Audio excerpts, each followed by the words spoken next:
Bon, c'est reparti les amis, troisième journée, on est à Lortais dans les Hautes-Pyrénées, leur fresque est juste ici.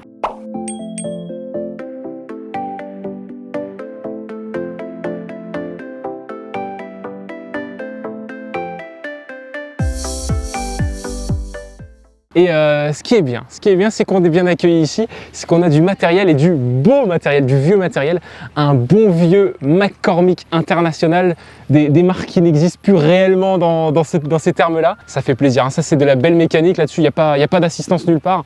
On peut le voir, intérieur très rustique, hein. On a un petit compteur quand même, Non, c'est sympa. Ensuite ici, bon, celui-là, je le connais. Je l'avais déjà piloté l'année dernière lors de la première édition de notre tour avec la carte campagne. C'est ce petit Renault et je sais qu'il est incroyable. Passer les vitesses dessus, c'était vraiment cool. Très sympa, très beau ce Renault. Intérieur confort, attention, hein. Siège incroyable là-dessus, hein. Siège incroyable. Et ici, on a... C'est dommage que cette marque, elle n'existe plus en tracteur. Moi, j'adore Mercedes-Benz en tracteur. C'est des monstres à chaque fois, hein. Ils ont ce profil qu'on n'avait pas retrouvé sur d'autres tracteurs. Et je trouve ça absolument magnifique. Bon, allez, vous savez quoi? Je vais vous montrer la fresque. Et après, on ira chez David pour découvrir sa ferme. C'est parti.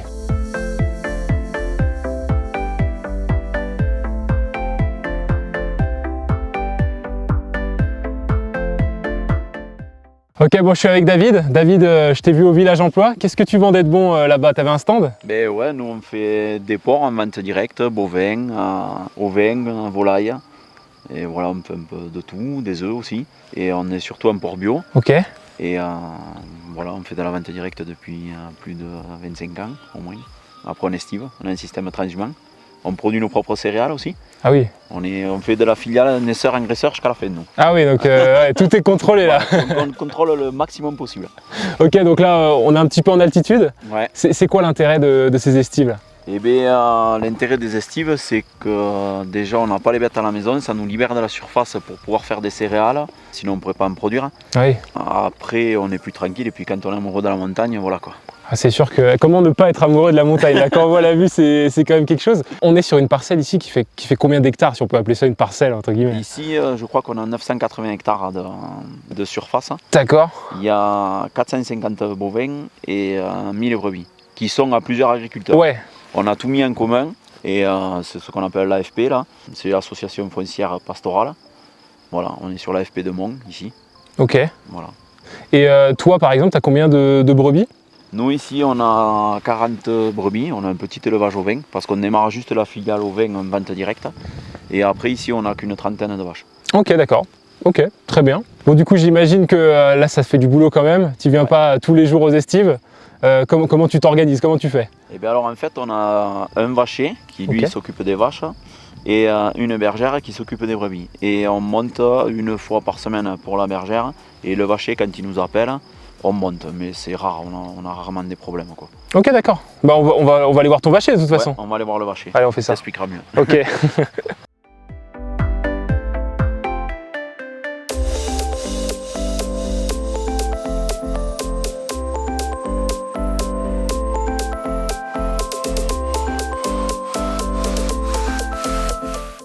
Bon bah là je suis avec Fabien, on parlait justement avec David et on a rencontré Fabien qui justement travaille un petit peu avec David.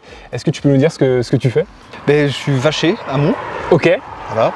Donc je passe 6 mois de mi-mai jusqu'à fin novembre pour m'occuper des vaches à la montagne, quoi. D'accord, et ça consiste en quoi une journée de vacher par exemple? C'est assez varié, ça dépend ce qui se passe quoi, mais il y a 400 animaux, il y a une trentaine de chevaux. Le premier objectif il est sanitaire, c'est de faire le tour des animaux et puis de voir s'ils sont malades ou pas. Et dans ce cas-là, en fonction de la gravité de la pathologie, soit j'interviens, soit je demande à un éleveur de venir et puis lui gère quoi. Après, il faut garder le côté domestication parce qu'on est le prolongement de ce que fait l'éleveur à la montagne. Donc comme les animaux sont partis 6 mois à la montagne, il ne faut pas leur rendre des bêtes sauvages. Non. Donc voilà, il y a ça à faire. Il y a un travail de clôture aussi, parce qu'il y a 18 km de clôture à entretenir. Il y a des montées et remontées à chaque fois. Et qu'est-ce qui te plaît du coup dans ce métier? Les animaux déjà. Ok, oui. La sensibilité qu'ils ont. Les vaches, c'est quand même...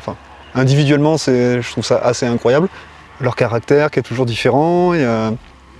Après, bon, le côté être à la montagne, être au sol, et le rythme de travail aussi, je travaille la moitié de l'année dans un domaine et après le reste de la saison, je peux faire autre chose, quoi. Ouais, c'est sûr. Pas faire le même travail toute l'année, c'est quand même aussi. C'est moins répétitif. Voilà. Ouais, c'est sûr, c'est sûr. Bon, bah, merci bien, ça a l'air vraiment passionnant comme métier, c'est pas si commun, donc merci beaucoup.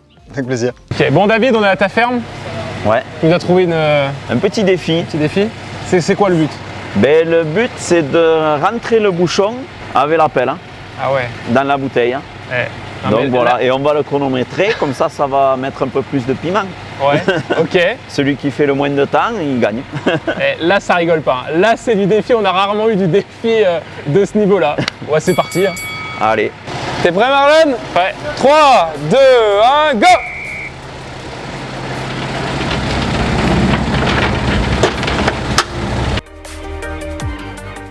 Ah, il est bon quand même. Hein. Oh! Ok, là, c'est pas évident parce qu'en fait, on est sur une machine quand même. Hein. Voilà. Voilà, bouteille. Ok, on est sur une machine là quand même. Ok. Je vais orienter un peu.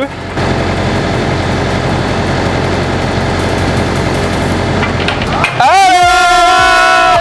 Coup dur, Marlon! Allez, tant pis. Allez, Marlon, c'est reparti. Tu t'appliques cette fois. Ah, il est pas mal, je crois qu'il a trouvé la technique.